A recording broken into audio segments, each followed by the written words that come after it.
6,500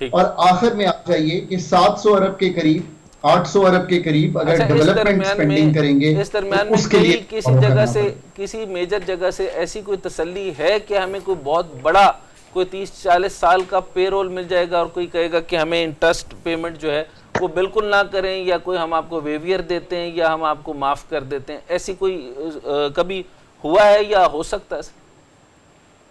تو سب سے پہلے یہ بات ہے ڈاکٹر صاحب کہ آپ کا جو پہلا ریپیئر ہے، اور جب میں نے یہ آرٹیکل ڈان اخبار میں لکھا تو میں نے وہ پورا جو آرٹیکل ہے اس کو بجٹ ریپیئر کو فوکس اس چیز پہ کیا ہے کہ آپ نے ایکسپینڈیچر سائیڈ کا ریفارم دکھانا ہے، اور اس کے جو خد و خال ہیں اس میں سب سے پہلی چیز آپ نے درست پوائنٹ آؤٹ کی ہے وہ پاکستان کا انٹرسٹ ایکسپینس ہے اور اب اس کے لیے کیا کیا جا سکتا ہے۔ یاد رکھیے کہ ایک تو سب سے زیادہ ڈومیسٹک یا نہیں دینا، کیونکہ ابھی تو ہماری کوئی کنڈیشن ہی نہیں ہے دینے کی، تو یہ تو یعنی اس سطح پہ پہنچ گیا جو کہ یعنی جس کو کہتے ہیں کہ میں آپ کو ادھار دے نہیں سکتا، ادھار لے کر بھاگ ضرور سکتا ہوں۔ سو آپ کو پہلی یہ چیز کرنی ہے کہ آپ نے ابھی تک اگر کام نہیں کیا تو آپ پاکستان کی ڈیٹ ریسٹرکچرنگ یا ڈیٹ ری پروفائلنگ، یہ دونوں چیزیں ہو سکتی ہیں، بٹ میرا پریفریبل آؤٹ کم ڈیٹ ری پروفائلنگ ہے۔ اس کا مطلب یہ ہے کہ جو میری میچورٹیز آ رہی ہیں میں ان کو لینتھن کرتا چلا جاؤں تاکہ میرا بوجھ اگلے سال میں کچھ کم ہو جائے۔ دوسری چیز آپ کو یہ کرنی ہے کہ جو اس وقت 21-22% مارک اپ کا ریٹ ہے، اس کو آپ کو بتدریج کم از کم اگلے 6 مہینے میں یہ امید کرنی چاہیے کہ جب آپ سپلائی سائیڈ بہتر کر کے انفلیشن بہتر کریں گے اور ڈیمانڈ سائیڈ آلریڈی ٹوٹ چکی ہوگی تو یہ نیچے چلا جائے گا، تو آپ کے پاس کوئی روم کریٹ ہوگا، بیکاز سرکار سب سے بڑی بورور ہے اس وقت اور اسی کی وجہ سے یہ اتنا بڑا 7-7.5 ہزار کم۔ یعنی میں سر یہاں آپ کی اگر ون لائن سٹیٹمنٹ لے لوں یہاں پر، تو جو ہم نے بوروئنگ کی ہے وہ ہمیں دینی تو ہے نا سر؟ آپ ان کی جو ڈیٹ ری پروفائلنگ سے مطلب یوں ہے کہ آپ ان کی میچورٹیز کو جب لینتھن کریں گے تو کچھ چیزیں آپ کو اس سال میں دینے کی بجائے اگلے سالوں میں اگلے سال دینے، یعنی بجٹ پیش کرنے تک ہمیں ابھی پرابلم نہیں آئے گا۔ تو آپ کو یہ کام سارا جو ہے یہ بجٹ سے پہلے کرنا ہے۔ نمبر 2، آپ کو یہ بھی یاد رکھیں کہ ایک چیز ہم کہتے ہیں کہ آپ کو پبلک فائنینسز کی اگر آپ اپنی مینجمنٹ بہتر کرتے ہیں، آپ اپنا ڈیٹ آفس کو بہتر اکوپ کرتے ہیں، تو آپ میرا خیال ہے کہ کم از کم چند 100 ارب روپیہ تو اسی سے بچا سکتے ہیں۔ ایک پرٹیکولر پروپوزل یہ ہے کہ ہم نے ایک اکاؤنٹ کریٹ کیا جس کو ہم ٹریجری سنگل اکاؤنٹ کہتے ہیں، بغیر دوبارہ سر ٹریجری سنگل اکاؤنٹ۔ سو یہ ہم نے بنا دیا ہے، میں جب فائنینس میں تھا ہم نے اس پہ کام کیا، یہ اب اس کو امپلیمنٹ کرنا ہے۔ جب آپ اس کو امپلیمنٹ کرتے ہیں تو سارے جو اس وقت پیسے ہیں جو فیڈرل گورنمنٹ ان کے جو ضمنی ادارے ہیں، ان کی جو ڈویژنز ہیں، ان کے جو ڈپارٹمنٹس ہیں، ان کے سارے پیسے اس اکاؤنٹ میں آ جاتے ہیں، تو آپ کو شاید کچھ مارک اپ میں ریلیف اسی سال مل جائے، تو اس کی امپلیمنٹیشن کیجئے۔ یہ چند وہ تجاویز ہیں جو آپ مارک اپ کی ضمن میں کر سکتے ہیں۔ اچھا سر، مارک اپ کا ریٹ تو یہ مکمل ہو گیا۔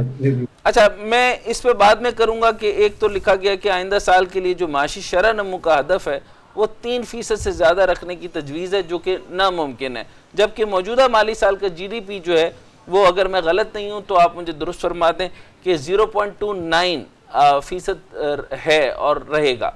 اچھا، وزیر اعظم کا جو بجٹ تجاویز پر عدم اعتماد، انہوں نے 7 کمیٹیاں شامل کر دیں، لیکن پھر بھی ایک بھی کام کا آدمی، آپ میں ادھر بیٹھے ہیں اور بھی کافی لوگ اور بیٹھے ہیں جو امپورٹنٹ ہیں، تو کن سے وہ تجاویز لے رہے ہیں؟ ہم سے تو نہیں لے رہے جنہوں نے بجٹ بنا کے بیٹھے ہیں۔ تو مجھے سر بتائیں کہ انہوں نے یہ یہاں پر کہا ہے کہ وزیر اعظم نے وزارت خزانہ کی جانب سے تجاویز کردہ آئندہ مالی سال کے لیے 14.6 ٹریلین روپے کی بجٹ کی توثیق نہیں کی۔ بجٹ سے متعلق کام کو بہتر بنانے کے لیے انہوں نے 7 کمیٹیاں جو ہے وہ دی، اور ان میں بطور خاص وزیر دفاع خواجہ آصف کی سربراہی میں بننے والی کمیٹی جو تنخواہوں، پینشن، سبسڈیز، گرانٹس میں اضافے کے لیے رقم مختص کرنے کے لیے مختلف اقدامات کی سفارش کرے گی۔ از اٹ اے جوک سر؟ دیکھیں، میں نے ہمیشہ یہ کہا ہے کہ 2 چیزیں، اہلیت اور صلاحیت جو ہے وہ ڈٹرمن کرتی ہے ہر چیز کا آؤٹ کم۔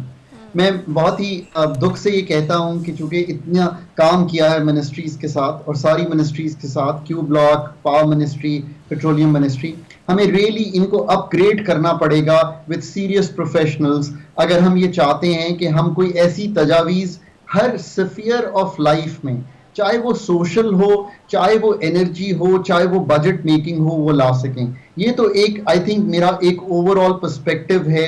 کمپٹنس کا جو فقدان ہے اس وقت ہماری اداروں میں، اس کا یہ مطلب نہیں ہے کہ بیوروکریسی کا رول نہیں ہے. بیوروکریسی کا رول ایڈمنسٹریشن میں، بیوروکریسی کا رول امپلیمنٹیشن میں نہیں سر، بہت وزیر دفاع خواجہ آصف کا کیا رول لگا؟ ایک تو وزیر خزانہ جناب کیا نام ہے ان کا سر، اسحاق ڈار صاحب، انہوں نے ہمیں تباہ و برباد کر دیا. اب خواجہ آصف صاحب اس کے اوپر ہی wanted to nail last coffin sir, coffin in nail سر.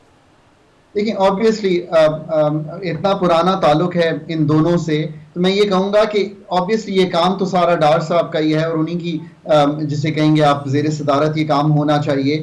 وزیر جو ہمارے ڈیفنس منسٹر ہیں وہ انرجی منسٹر بھی رہے ہیں، سو ہو سکتا ہے کہ حکومت ان سے کچھ تجاویز لے رہی ہو، پر لیٹس گو ٹو سو اب ہے کیا. دیکھیں سبسڈی جو ہے اس کا ایک پورا اپنا ریفارم ہونے والا ہے. سر ایگریکلچر کو یہ سب سے امپورٹنٹ بات بتائیں کہ کتنی سبسڈی دینی چاہیے ان کے لیے، کیا الیکٹریسٹی کا کیا کرنا چاہیے، پاور کے لیے کیا کرنا چاہیے، کول پاور پلانٹ کے لیے کیا کرنا چاہیے، جس کی وجہ سے وہ کہتے ہیں کہ ہم سب سے بڑا پوٹینشیل ہے، ہم مانتے ہیں اور پوری دنیا، یورپ بھی ہم سے ٹیکسٹائل مانگتی ہے، امریکہ کی بہت بڑی مارکیٹ ہے، باقی مارکیٹ میں بھی ہمارا جاتا ہے.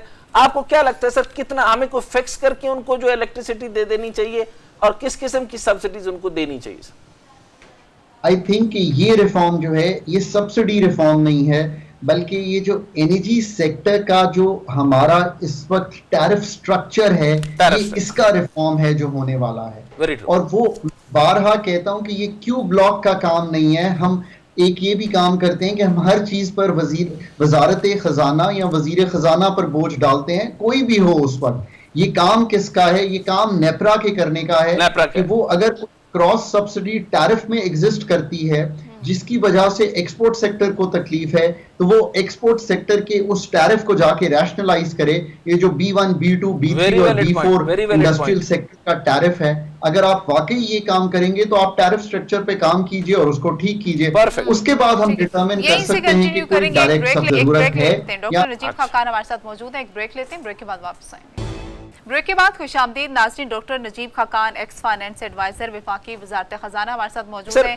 یہ جو اسٹیٹ اونڈ انٹرپرائزز ہیں اس وقت جو بہت بڑا بجٹ ہے، آپ مجھے بتا دیجئے کہ میں تو تقریباً 3.5 سال سے آپ بھی اور میں بھی مسلسل یہ کہہ رہے ہیں کہ یہ جو حکومتی بوجھ کے جتنے بھی ہاتھی ہیں، یعنی منسٹری آف انڈسٹریز ہیں، منسٹری آف انڈسٹری کے تحت جو ہیں وہ تقریباً 51 ادارے ہیں، بلا وجہ چلے جا رہے ہیں اور تقریباً 40 کروڑ اور سپلیمنٹری گرانٹس الگ سے، اچھا پینشنز کی تنخواہیں الگ سے اور گرانٹس الگ سے جس کو آپ کو سرپلس میں دیتے ہیں یا سپلیمنٹری گرانٹس کہتے ہیں. یہ کتنے ارب روپے کا ٹوٹل ہمارا ان ہاتھیوں کے اوپر لگ رہا ہے جس کا ہمیں کوئی جنریٹ نہیں کر کے دے رہے. پھر ہم نے پینشنرز کو، چلو پرانے بزرگ پینشنرز کو تو معاف کر دیتے ہیں، نئے والے لڑکے جو پیسے نہیں کما رہے اور گورنمنٹ میں صرف چائے پینے آتے ہیں ان کا کیا کرنا ہے؟ اور تیسرا سر یہ بتائیں جو تنخواہیں ہیں اس بجٹ میں جو پیشن گوئی کی جا رہی ہے کہ پینشنرز کو کہا جائے گا کہ 15 سے 20% آپ کی بڑھا رہے ہیں، تنخواہیں بھی بڑھا دیں گے، تقریباً 70 سے لاکھ کے قریب آپ کی وہ بڑھا دیں گے، سپلیمنٹری گرانٹس بھی دے دیں گے. اس سے یہ کیا ہوگا؟ لوگ خوش ہو جائیں گے اور یہ ایک پولیٹیکل سٹنٹ ہوگا. Your take sir.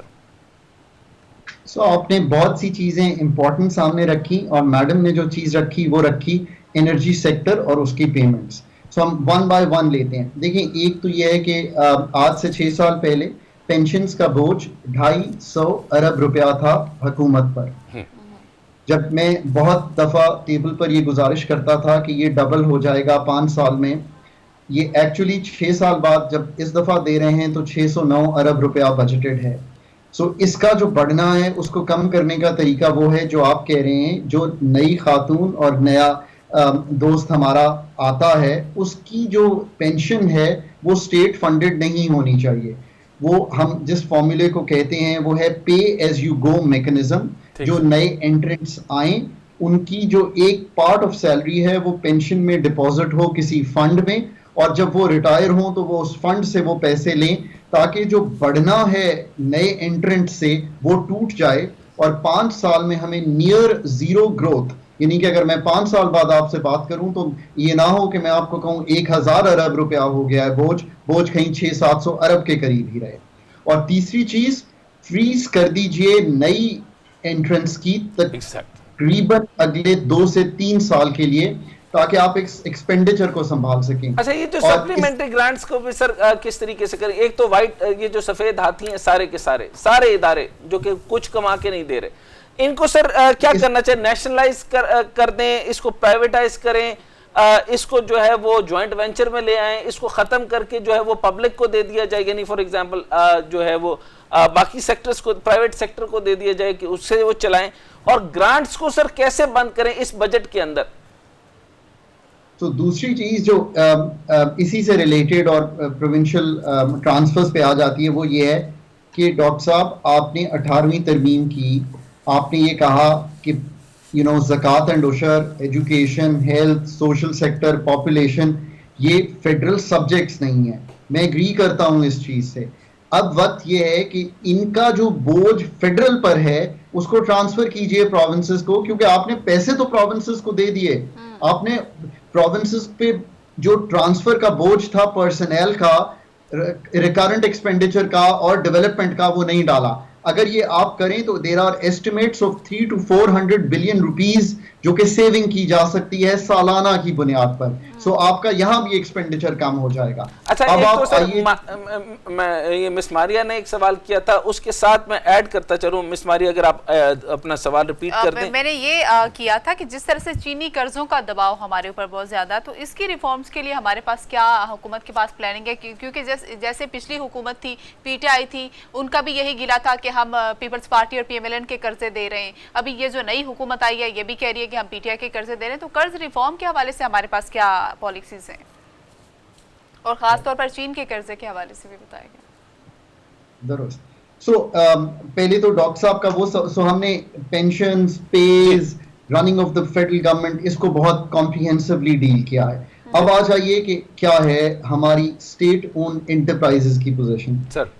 ڈاکٹر یہ تو ایک ایسا ٹچی سبجیکٹ بن گیا ہے کہ 27 سال ہو گئے ہیں فیسکو ہماری پرائیویٹائزیشن کی لسٹ پر ہے. فیسکو ہے فیصل آباد electric supply corporation of Pakistan. اور آج 27 سال بعد بھی ہم وہیں کھڑے ہیں کہ فیسکو ہماری اونرشپ میں ہے. اور جب ہم نے آئی ایم ایف کو کہا تو ہم نے کہا کہ ہمارا اس سال کا خسارہ انرجی سیکٹر کا، یعنی کہ اسٹیٹ اونڈ انٹرپرائزز کے ایک پارٹ کا خسارہ 952 ارب روپیہ ہوگا. These are mind-boggling figures, Maria. These are figures that are untenable. These are figures جو سنبھالے نہیں جا رہے. سب سے بڑا ریفارم یہ ہے کہ ریئلائز کریں کہ 212 ایس او ایز ہیں جو گورنمنٹ چلا رہی ہے. یہ ایک عجیب سی گفتگو ہے کہ 85 اس میں سے کمرشل ادارے ہیں، 85 ان کی سبسڈریز ہیں، یعنی کہ 170 کے قریب وہ ادارے ہیں جو پی آئی ایز ہیں، انرجی ہے، بینک ہیں، ریلوے ہے، جس کا کوئی تعلق جو ہے گورنمنٹ سے نہیں ہونا چاہیے ان ٹرمز آف آپریشن. اب تو ٹاٹا انڈیا کی ایئر لائن بھی خرید لی ہے. آپ اس بات سے ایگری کرتے ہیں کہ جب میں لاسٹ میں یہ کہتا تھا کہ مسلسل میں یہ کہہ رہا تھا کہ اسٹیٹ اونڈ انٹرپرائز آپ نے 212 بتائیں، ان کے اندر جو میں نے مختلف شاخیں بتائیں جو فیڈرل بھی اون کرتا ہے، اور مزے کی بات ہے پیسہ فیڈرل سے آ رہا ہے، سپلیمنٹری گرانٹس فیڈرل سے آ رہی ہے، اور وہ آپریٹ پنجاب میں کر رہے ہیں یا سندھ میں کر رہے ہیں یا بلوچستان میں کر رہے ہیں. آپ حیران ہوں گے سر، یہ جتنے آپ نے ٹوٹل رقم کتنی بتائی سر، ذرا عوام کو بھی بتائیں کہ کتنا بڑا پریشر ہے حکومت نے اپنے سر پہ لیا ہوا ہے، اور صرف میرے خیال میں حکومتی طریقے سے اپنے یعنی حلقے کے لوگوں کو خوش کرنے کے لیے وہ بھرتیاں کرتے ہیں. اور آپ یقین کریں کہ اتنی بڑی سبسڈی اگر آپ الیکٹریسٹی کی مد میں دیتے ہیں، اس قوم کو دیتے ہیں، اور کیوں دیتے ہیں؟ تاکہ غریبوں کا بھلا ہو. تو لوگ ریئلائز بھی نہیں کرتے، پر جب انکم سپورٹ کے پیسے گھر آتے ہیں یا آپ کو ہیلتھ کی سپورٹ ملتی ہے تو لوگ ریئلائز کرتے ہیں that the state is really doing something for them. مجھے دکھ یوں ہوتا ہے کہ سرکار پاکستان کی اتنا بڑا ایفرٹ کرتی ہے، چاہے نقصان کر کے ہی کرتی ہے، کہ 952 ارب روپے کی سپورٹ دیتی ہے الیکٹریسٹی کی مد میں، اور کوئی ریئلائز نہیں کرتا. یہ سب سے بڑا ریفارم ہے. ایس او ای کا ریفارم شروع کرنا چاہیے 2 جگہوں سے. انرجی سیکٹر کے جو یہ ادارے ہیں، اور اسی سے چائنیز آئی پی پیز کا ڈیٹ بھی ہے. اس سارے سیکٹر کو form a committee of the smartest focus جو مین اینڈ ویمن اس چیز کو سمجھتے ہوں فائنینشلی ٹیکنیکلی, اور انرجی کا نیا آرکیٹیکچر قائم کیجئے کہ کون سے ادارے بیچنے ہیں, کون سی جنریشن کمپنیز بیچنی ہے, کون سا پی ایس او بیچنا ہے, کون سا او جی ڈی سی ایل بیچنا ہے. ان سے جان چھڑائیے اگلے 5 سال میں اور سب سے بڑا ریفارم کیجئے. اچھا میں سر بہت ہی امپورٹنٹ سوال کرنے لگا ہوں, مجھے یہ بتائیے کہ آپ کو بڑے اچھے سے پتا ہے کہ ہمارا جو اس ٹائم پر جو 4.1 بلین یا 4.2 بلین ہمارا ٹوٹل بجٹ بننا ہے, اچھا اس کو اگر ہم کم کر دیں تو 700 ارب روپے کا انہوں نے کم کرنے کی کوشش کی ہے, اور یہ یعنی ناممکن طریقہ ہے, یعنی ہاف پہ لانے کی کوشش کی ہے, اس سے زیادہ پیسے ہیں نہیں. اچھا میں نے پہلے آپ سے سوال یہ کرنا چاہتا ہوں کہ ایک تو پیسے لانے کہاں سے ہیں, ایک دوسرا آئی ایم ایف نے کہا تو ہے کہ امریکی سفیر جو ڈونلڈ بلوم ہے ان کی ملاقات ہوئی ہے, انہوں نے انشور کیا کہ ہم پیسے دیں گے. سر یہ کتنے پیسے دیں گے, کیا یہ 8-9 ارب روپے ہمیں دے دیں گے؟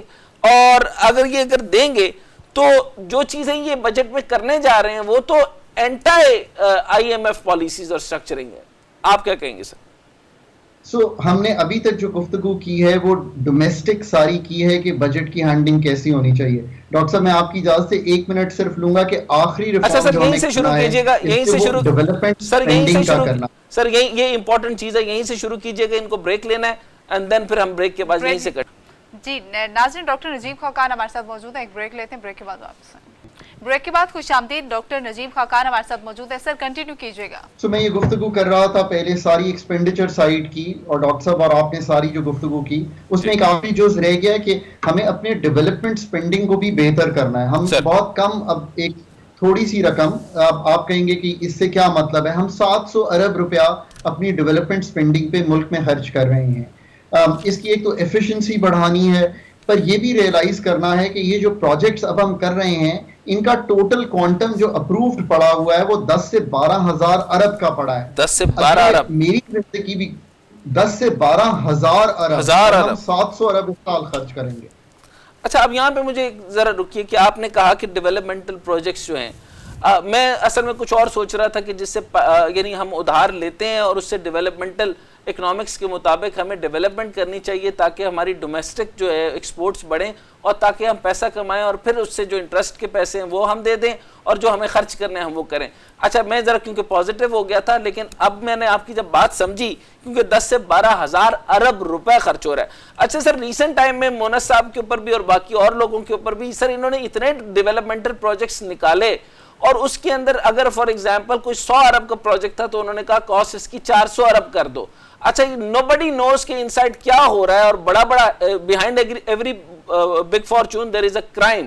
بٹ سر یہ آپ نے جو پوائنٹ آؤٹ کیا بڑا امپورٹنٹ ہے. سر یہ بتائیں کہ کتنا بڑا پائپ لیک ہو رہا ہے یہ ڈیولپمنٹل بجٹ کے نام پہ؟